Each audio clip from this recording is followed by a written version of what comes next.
Sexpectations. We all have them, but what if your expectations about sex are actually ruining your sex life? Hey there, I'm Vanessa Marin. I'm a licensed psychotherapist specializing in sex and relationship therapy. I've spent the last 15 years helping thousands of people, and I've served as a featured expert for magazines and websites like the New York Times, the Oprah Magazine, Real Simple, and many more. My mission is to equip you with the tools that you need to create an extraordinary relationship inside of the bedroom and out. In this video, you're gonna learn why some of the top sex expectations are just plain wrong and how they can negatively affect your sex life. You're gonna leave knowing exactly which myths to avoid so you can get back to building an extraordinary sex life. In my work as a sex therapist, I have seen and heard so many of my clients battle with these harmful expectations of how their sex lives are supposed to work. Whether it's the women who worry about not being able to orgasm at the same time as their partners, or the men who believe that they're broken because they can't stay hard. At the root of every issue is this belief that your sex life should look and feel a certain way. And when you can't seem to meet those expectations about sex, you start to feel like a failure. So today I want to break down some of the top sexpectations that I see in my own practice. Sexpectation number 1, you should have great sex without needing to talk about it. One of the main myths that I come across in my sex therapy practice is that good sex should just happen naturally with no communication required. You shouldn't ever have to ask for what you want. You shouldn't ever have to give feedback. That's the only way that you ever see sex on TV and in the movies, right? So that's what most of us expect, that great sex just happens. But that couldn't be any further from the truth. Great sex requires great communication. Here are just some of the many reasons why you need communication. Because your partner isn't a mind reader. Hate to break it to you, but they're just not.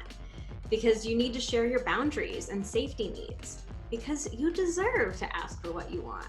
Because your body is unique and it likes different things than other people's bodies. And because communication actually helps you feel closer to your partner. When you expect that good sex should just happen, it actually distances you from your own sexuality. It's like you're just sitting around waiting for great sex to fall into your lap, forgetting this crucial lesson that you actually have the power to create the sex life that you want. Sexpectation number 2, my partner and I should orgasm at the exact same time. Now, I also blame this one on the way that you see sex in the movies and on TV. Sex looks effortless and perfect every single time. Both partners end up having an orgasm in the exact same moment, and they're perfectly content and live happily ever after, right? In reality, simultaneous orgasm is incredibly rare. I will not lie, it is fun when it happens, but actively trying to have an orgasm at the exact same time usually ends up just spoiling the mood. So one partner is desperately trying to hurry the F up, and the other partner is desperately trying to slow down and forcing themselves to think about baseball and Aunt Myrtle. It just sucks all the fun out of having sex. It's so much more enjoyable to fully soak up the sensations moment by moment and let your orgasms come when they come. Sexpectation number 3, men always want sex more than women do. So over the last few years, I have seen more and more women in heterosexual relationships actually having much higher sex drives than their male partners. There's always been a mix of women who want more sex than men and men who want more sex than women, but I'm actually seeing the pattern start to skew more towards women wanting it more than men. And I'm seeing this cause all kinds of issues. Men feeling emasculated, women who feel kind of trapped, and reluctance from either partner to initiate sex. I could make a whole separate video about this topic, but the bottom line is that it really doesn't matter who wants sex more. I have actually never seen a couple where both partners wanted sex at the exact same time every single time. There's always going to be a mismatch in sex drives. So what matters is how the two of you navigate those natural differences in your sex drives. If you're interested in this topic, be sure to check out my other video, Unrealistic Expectations of Men When It Comes to Sex, which you can find right here. Sexpectation number 4, I should be able to orgasm quicker. This one typically comes up for women. So most women worry that it takes them too long to reach orgasm. They worry that their partner is going to get bored or irritated if they can't orgasm in 2 minutes flat. So here's my bottom line when it comes to orgasmic timing. It doesn't matter how long it takes. However long your body needs to reach orgasm is however long your body needs to reach orgasm.